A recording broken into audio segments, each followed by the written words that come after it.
Maybe we'll all stand. You know we were going to stand.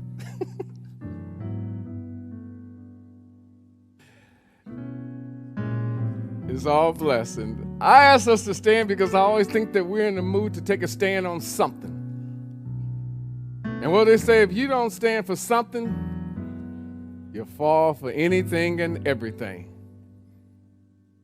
And I just believe the world is so filled with people who are falling, who have fallen. But they're ready to get up.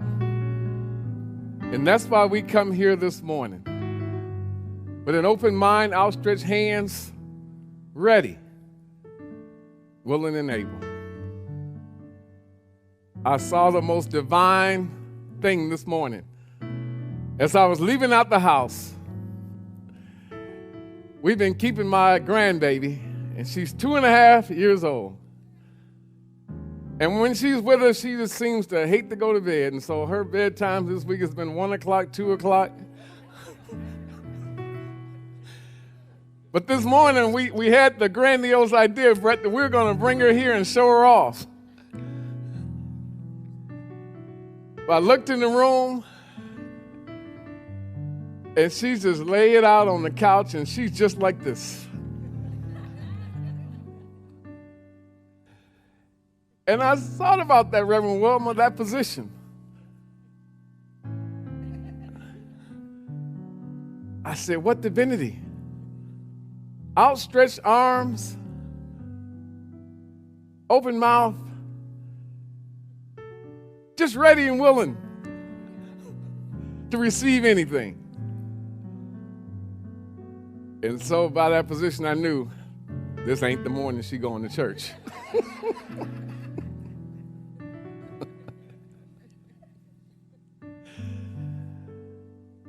We talked last week about just understanding. And Reverend Wilma got us on this journey of understanding. And we talked about last week that we can't afford any longer to lean on our own understanding. Remember that? We came into an agreement that because of the human side of us, the human experiences that we experience, and our reactions to those human experiences, that we can't any longer lean solely on our own understanding. Within us, there's fear and anxiety. There's inconsistent judgment. There's human limitations. And oh yeah, there are those selfish tendencies that we possess. Anybody know what I'm talking about? You remember those selfish tendencies that we have? I'll give you a bigger word. The proclivity that we have to identify our very own needs, the essence of what we want, and how we thoroughly have immersed ourselves in getting those things, going to those places, being with those people. And we're willing to go through every blinking yellow light, blinking red light, to get what we want when we want what we want, and do what we want when we want to do what we want to want. Remember that? It's our very selfish nature. Can you relate to that? I want what I want when I want what I want. If I don't get it, we say it. Even adults act like my granddaughter. They have tantrums. She goes through the house now and she stomps her feet and she wants me to know, and she'll come to me and she'll say, I'm angry. I'm mad. Do you do that? Do you do that with less theatrics? But you find yourself walking around and you could cross your arms and you could say, I'm mad. I'm angry, Stephen. I want you to know it. Because I'm not getting what I want. And I need to get what I want when I want what I want. And so it is that we need a greater understanding. Because when we get in that mode, in that spirit, we're leaning onto our own understanding. But there's a greater understanding that will help us get well this morning. So can we go there? Will you go there with me this morning? Can I challenge us this morning to go a little bit deeper? Now, I know I said it every week. Can we go just a little bit deeper? But I feel like we're developing, we're growing. We're getting taller.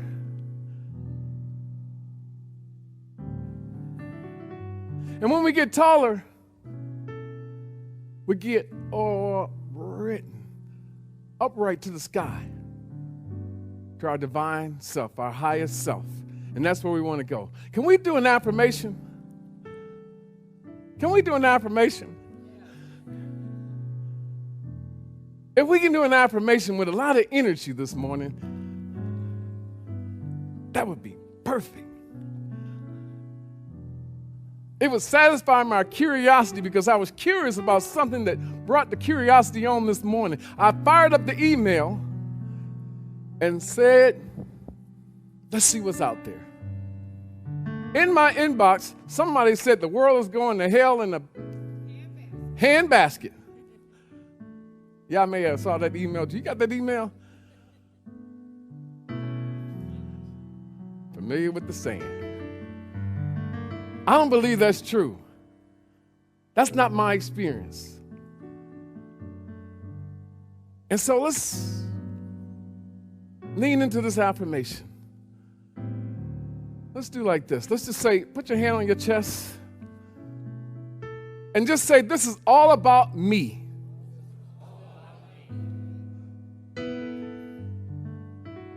It's me. It's me, oh Lord, standing in the need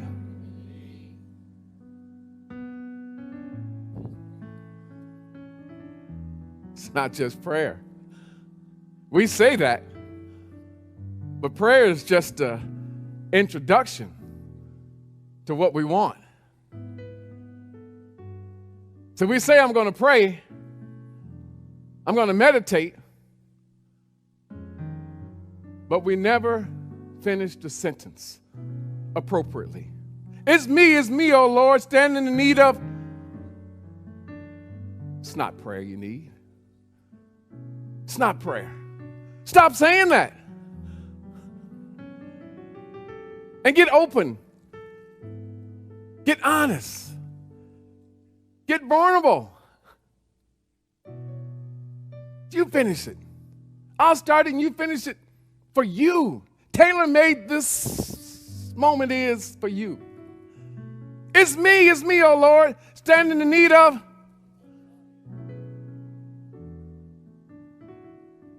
I want to go deeper than just understanding. Lord, I need more money. I need better relationships. I need more love. Let's try it again. It's me, oh Lord, standing in need of. There it is. Tailor-made for you. Repeat after me. My desire is that I am in constant, harmonious union with the universe, guided by the eternal laws, principles, and the love of God. As I deepen my understanding of truth, I am actively experiencing greater healing, greater wholeness, greater enlightenment, greater love, and greater light. I want you to look at somebody and say, it's me. You may be seated. This morning, I just want to go deeper, Reverend Willman, into understanding. Can we do that?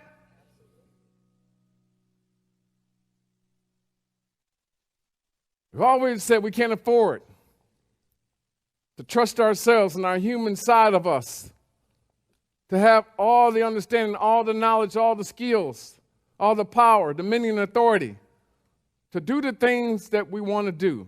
to get the things that we want to have, to be the person that we want to be, to go to places we want to go. And so it's us standing there, seeking greater understanding, but not sure how to go there. Because we have this addiction to sometime. Sometimes I'll stay on course. Sometimes I'll think the right thoughts. Sometimes I'll do the right things. We suffer from this addiction to sometimes. Anybody relate to that?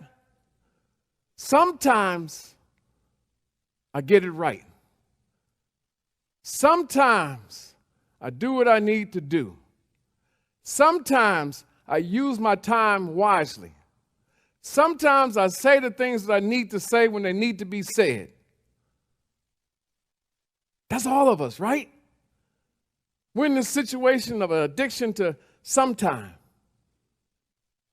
But we're always in this mood of seeking something good, right? We want the good things out of life, the best of the best things out of life. It's the good that we seek. You tell me what's good, but it's the good that we seek each and every day, and the good from a sensory perception mindset. What's good in the moment? What feels good in the moment? What looks good in the moment? What tastes good in the moment? You know what I'm saying?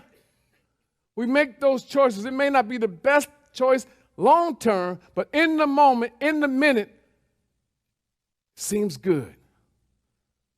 Is that right? It seems good. Y'all think I'm trying to trick y'all, don't y'all? Like it's a setup. But it is that situation where we have to make a choice.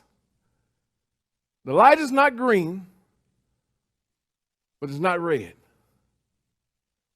But we know something is about to happen.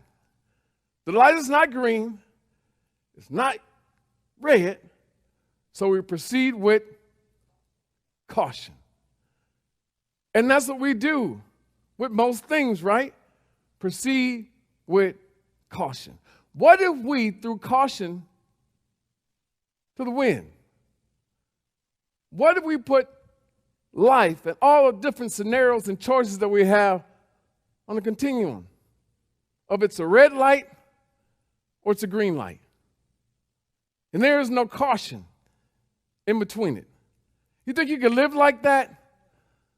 Red light, green light, yellow light is gone, so we throw caution through the wind. Can you live like that? Sometimes we do. In this habitual state of mind, we keep doing what we're used to doing over and over and over again. It's the repetitive nature of life that gets us in this stale syndrome. And then we make those statements. How you doing? I'm making it. I'm getting by. Life is doing what it does. Same old thing, different day. We say those statements, right? Constantly. But the things that we have convinced ourselves feel good, look good, taste good, what do we do with those things?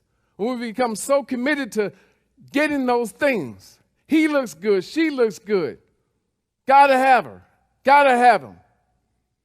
It looks good, it tastes good. I gotta eat it, gotta drink it. Anybody been in that scenario before?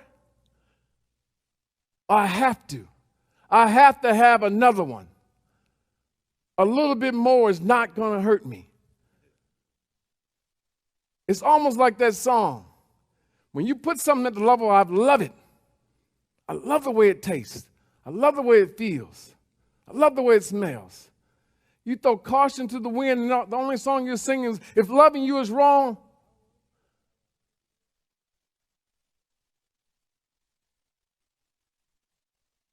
think about the things that we crave, The things that we really are addicted to, the common things that we're addicted to. What do you drink every day? What do you eat every day? Who are you around every day? Just out of habit. Your phone calls, your text messaging. How many of those things advanced you? So it is this scenario where we say, if loving you is wrong, I don't want to be right. Can we sing that together? If loving you is wrong, I don't want to be right. Steve got it. And so it is. It's a test. It's always a test. Can I dress up and disguise myself? What if we put pig on a lipstick? Other way around. What if we put lipstick on a pig? What would it be? A pig with lipstick. So it wouldn't change. And so there's something in the book of Isaiah that I was drawn to. And it's something that we never cover, but Isaiah 59:14. It's amazing because when the prophet Isaiah wrote this, it was right after the people had experienced being exiled in Babylon, and they had been released and went back to their homeland. It's kind of like the pandemic. And they made all these promises about what they would do if they were out of captivity.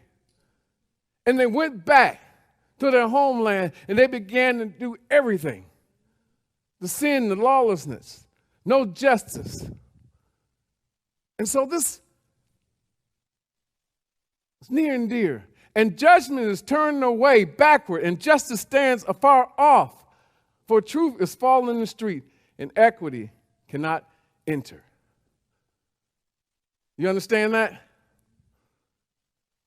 Raise your hand if you understand that. Why is it so relevant, Reverend Glenn? Why is it so relevant? If we get through this today and you understand this, you'll have a greater understanding. And with that greater understanding, you'll be able to access your power. And with that accessing the power, you'll be able to live at a higher level. Now, and judgment is turned away backward. Silence, Brett. Total silence. That's when you know you've done your homework, Reverend William, and you say, I got him. Can y'all say, he got us? Michael, I got you in a position now. I got to work the message. So put it in your mindset. I got him. Judgment is turned away backwards. We are in a state of confusion or misdirection, where our inner guidance is ignored. Can we say ignored? I ignore my inner compass that lets me know whether I'm going right or wrong. Judgment is turned away backwards. Can you relate to that? Think about it. I'm in a state of confusion. I've lived so long. I've seen so many things. I've lost sight of the word. And so now I'm in a state of confusion. And sometimes I go in the wrong direction. It's called misdirection.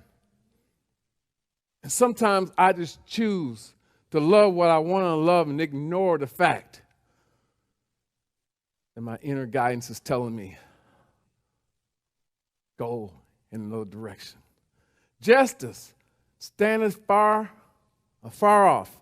Our actions and decisions are not aligned with divine law and order. And we talk a lot about divine order. We say affirmations related to divine order. Divine order, as Brett told us, means there is a path for you. And that path is divine order. All things are in divine order. But we stand away afar from that. Justice. Truth has fallen in the street. What is truth? The word, the will, the way.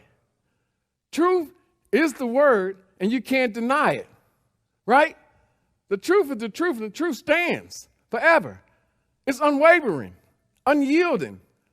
Can't change the truth. A fact is a fact, right? And so we said, truth is falling in the street. It's ignored. It's disregarded. It's trampled on. Listen to that. Visualize that analogy of the truth being present, and you choose to throw it in the street and walk on it. Walk over it. We know the word. We know the will. We know the way, but we choose not to obey the word. We choose not to follow the principles. Anybody ever been there? All of us have. This is a very deep message this morning because it questions you at a different level. It's not one of those messages where you just repeat after me and shout. This is one where you have to do an internal audit. An internal audit of yourself and say, how am I living? Am I allowing truth to fall in the middle of the street? I see it in the street, and I'm just walking over the truth. It's like we hear these things and we take them in as the truth. But the truth is the truth. And you can ignore the truth, disregard the truth, or trample on the truth, but the truth is the truth. This is deep. Equity cannot enter. We need to return to spiritual principles and alignment. Alignment with what? Divine law. To restore harmony and justice. You understand this one? Equity cannot enter. Equity, that peace of mind to knowing that I am one with God. I am powerful. And because I am connected to the power of divinity, I can do all things. And there's this congruency, this harmony, this justice that plays out in your life because of that. But what happens when we allow truth to fall in the street?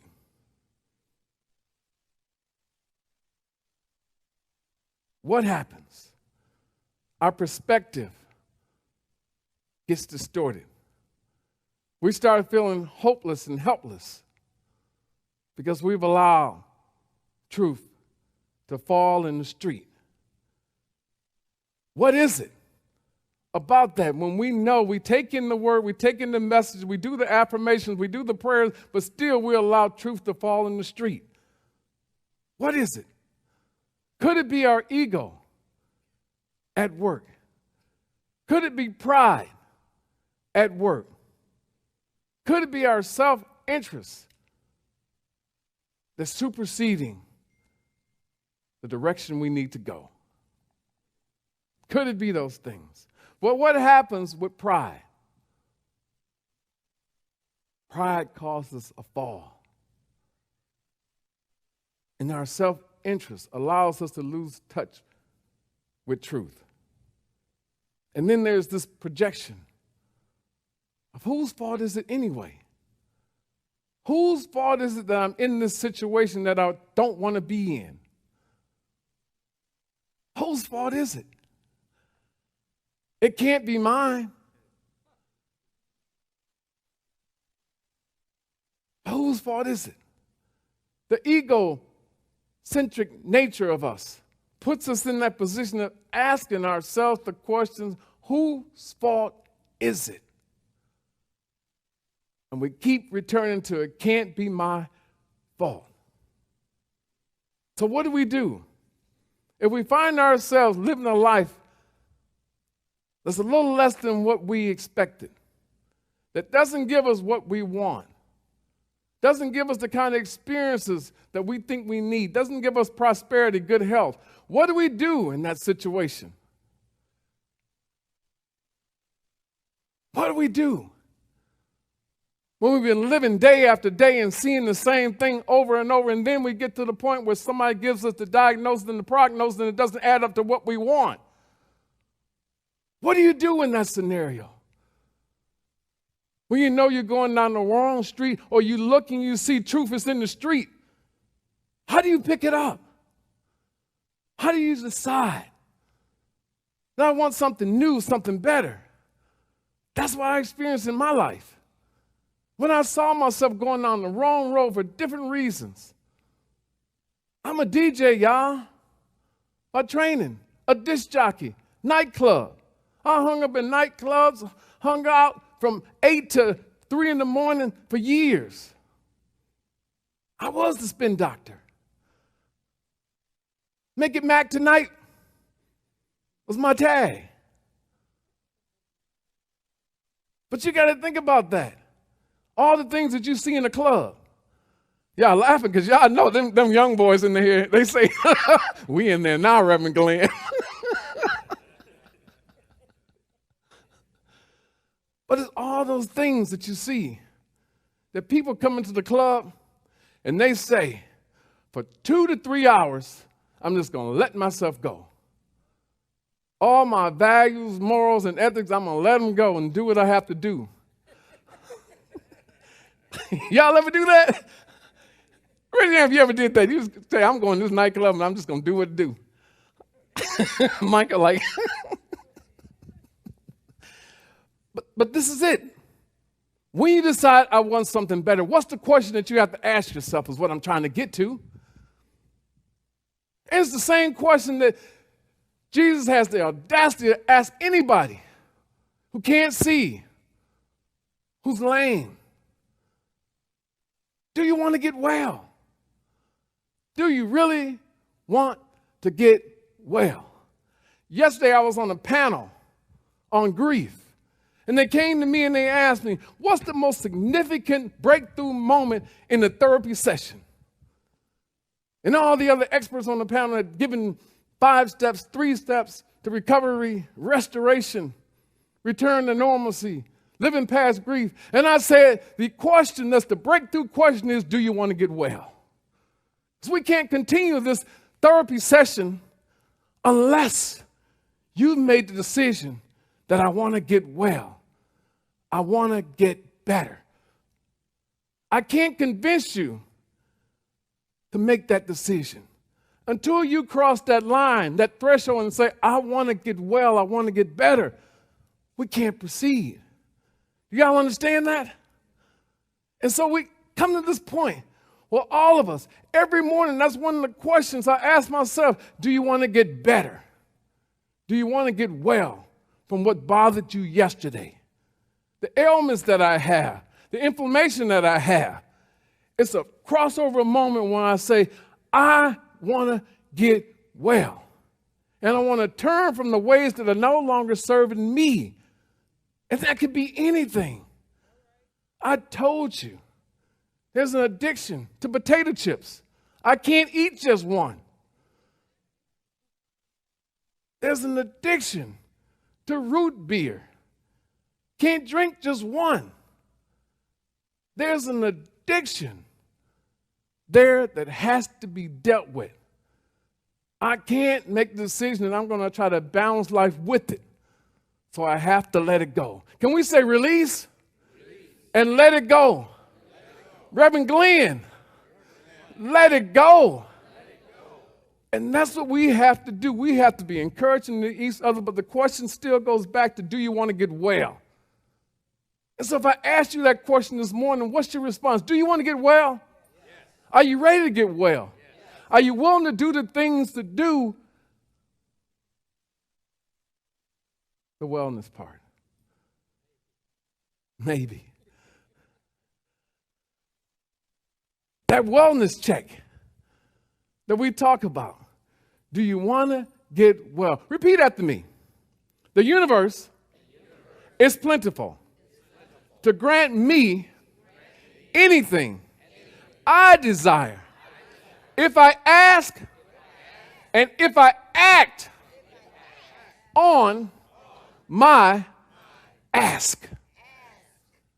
In alignment with the principles, laws of the universe. Good. Get that in. Now, God, Jesus, universal laws, universal principles are the same yesterday, the same today, and they'll be the same tomorrow. And so if we know this as a foundational base, it's time to move on and have greater understanding. Can we say greater understanding? Now, Proverbs 4:7 says something.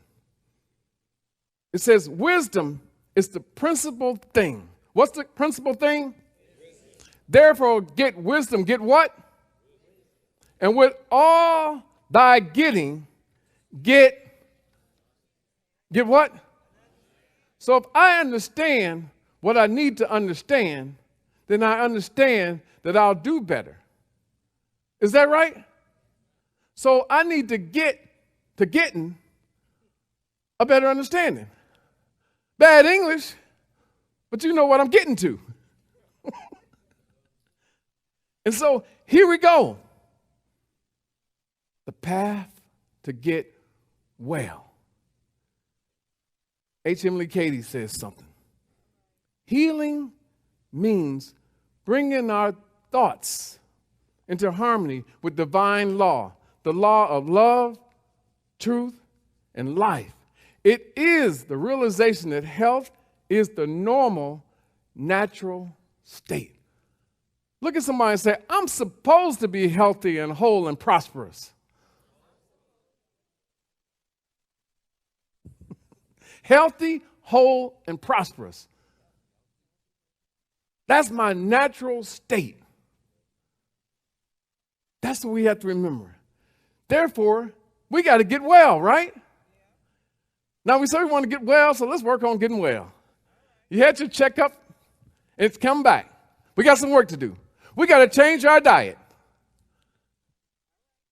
Huh? Anybody willing to change their diet? I got to change my diet, and I got to stop taking in things that are not good for me. All the thoughts, I have to change them. All the foods, the drinks, the people that are no longer good for me.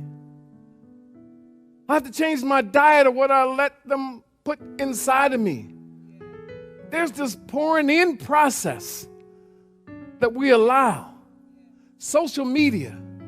The world is not going to hell in a handbasket. That's not my experience. Because I seek good. I seek great people, experiences, health, prosperity. Gary Simmons says something I love. You have to make a decision. At some point, do I want to get well? And then you decide, am I going to go the way of God or get in the way of God? Listen to that. Either I'm going to go the way of God or I'm going to get in the way of God. Did y'all get that? So you make a choice. Either I'm going to move with God and the vision for greater things, or I'm just going to get in the way. I'm going to take the truth and just throw it in the street and trample over it. But if you want to get well means a greater embracing of truth. I want a greater embracing of truth. Embracing means that I'm willing to cling to it and not let it go. Lord, I'm going to cling to you until you bless my soul. I'm going to get well. And that well is, I want to get to the point where I experience wholeness enlightenment, love, and light. But I just don't want to experience it at a superficial level anymore, a mediocre level. I want to experience greater wholeness, greater enlightenment, greater love, greater light. And you know what I know about you? You do too. So can we say it together? Lord, today, I want greater wholeness, greater enlightenment, greater love, and greater light. I'm willing, Lord, to change my diet. And I shall do it. Emmett Fox said, your mental diet largely determines your experience in life. So train yourself to keep your thoughts focused on the truth and not on the negative appearances. I love that quote. And so it is, we're commissioned to go out and be strong, be courageous, and never be dismayed. We said last week we can't afford to lean on our own understanding. And so, Reverend Glenn, what do you want me to lean on? Well, there's 5 pillars that I want you to lean on. And this is when we take that audit and we say, what have I really been doing to myself?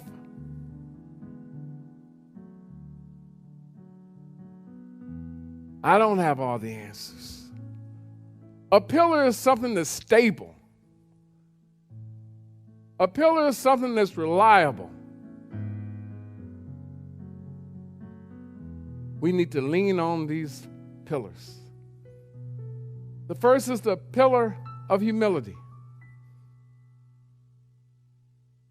Recognizing my human limitations and the mistakes that I make. What are mistakes? Mistakes are just missteps, miscalculations. Just error in our thinking, our thought process. It's okay. It's okay. That pillar of humility, embracing your limitations as a strength. That second one is the pillar of vulnerability. Can we say vulnerability? Those of you who know me know that I spent the first 6 years in special ed trying to learn how to say words like vulnerability. It wasn't funny when kids would say, you're on the short bus. Y'all laughing at me. But you realize that the only way that I can get better is if I get out there and speak. Make myself vulnerable and say, hey, I need help. I need help. The fascinating things about adults is as we get older, more mature, more wise, we forget how to ask for help. And so we stay in the space that we don't want to be too long because we're not willing to open up and be vulnerable. Are you willing to be vulnerable this morning? Make yourself known as someone who is receptive to help. That third pillar is the pillar of wisdom and understanding. Tapping into your higher self of divine wisdom and that true insight that will lead to the path forward. Why do we talk so much about wisdom and understanding? Because the experiences that you experience are for a reason. And you're supposed to be gathering intel on how do I use these experiences for the next situation that comes. Intel feeds your intelligence. and it creates wisdom. And it's that wisdom that leads to greater understanding. That fourth pillar is the pillar of openness. I have an open heart, an open mind, an open spirit. I'm willing to hear new perspectives. And I'm willing to be open and available to new truths. And those truths are already true, they're just new to you. But the truth does what? It sets you free on a new course. And then that fifth pillar is the pillar of love, which is the foundation of this spiritual community. I remember the first time I walked into Unity, I saw this man on stage, and he said, we need to love more to be better. I thought it was so powerful because I'd never seen a man talk about love so candid and so openly. You saw Brett when he came up this morning, emotional, being open and available, putting the ego aside. We've edged God out enough. So now we let God rise to the surface in the spirit of love. You're loved unconditionally. You don't have to do anything, be anything. Just finally decide, this time, I'm open and I'm available. Can we rise up and do an affirmation?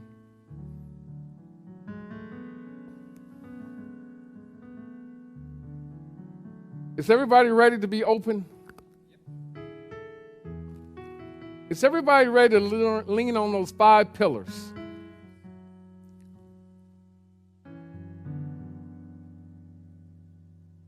I encourage you to tune into YouTube and Facebook later on today and revisit these 5 pillars and this affirmation right here. Make them a staple of your life. When you're doing that self-assessment, that audit, ask yourself, am I demonstrating humility? Am I demonstrating vulnerability? Am I demonstrating wisdom and understanding? Am I demonstrating openness? Am I demonstrating love? That's the measure of a man or a woman. Let's affirm. I trust in divine wisdom within me, knowing that my union with the universe and God brings healing and wholeness with every step I take. I am guided by the eternal laws and principles of God. I am wide open to the infinite love and understanding that flows through me. I am on the path of getting well and experiencing greater things. And so it is. Amen. You may be seated. Thanks for having me, Renaissance Student. I love each and every one of you.